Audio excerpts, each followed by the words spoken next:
আসসালামু আলাইকুম শ্রদ্ধেয় দর্শক, সবাই কেমন আছেন? দেখতে পারতেছেন পড়ন্ত বিকেল এবং কিছু ক্লান্ত শ্রমিক বসে কিছুটা রেস্ট নেওয়ার চেষ্টা করতেছে, যদিও শরীর এটা মানতে চাচ্ছে না, কারণ এখন চাচ্ছে শুধু বাসায় যেতে। তো দেখতে পারতেছেন আমরা ক্রাউলার ক্রেন সেট করতেছিলাম।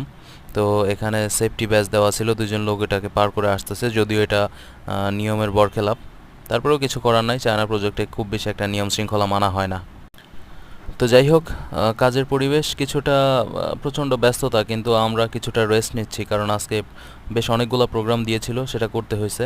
তো আমাদের সিগন্যালম্যান সাহেব তিনি হাঁটাহাঁটি করতেছেন এবং কিছুটা সময় কাটানোর চেষ্টা করতেছেন। আর আকাশের পরিস্থিতি দেখে বুঝতে পারতেছেন যে আসলে কি পরিমাণ রৌদ্রোজ্জ্বল ছিল আজকের দিনের আকাশটা। আর কিছু কিছু গাড়ি যাচ্ছে কারওয়ান বাজারের ওদিক দিয়ে, কিছু সার্ভেয়ারের লোকজন হাঁটাহাঁটি করতেছে।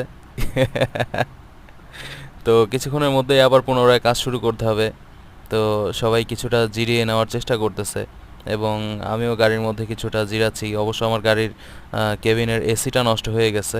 কোম্পানির কাছে রিকোজিশন দিছিলাম, তো তারা বলছে কাজ করতে এসে এত আরাম কিসের, বেশি আরাম ভোগ করা ভালো না, শরীর মোটা হয়ে যাবে, এমনিও তুমি একটু স্বাস্থ্যবান। তো যাই হোক, বস আমাকে এই কথা বলে দিল।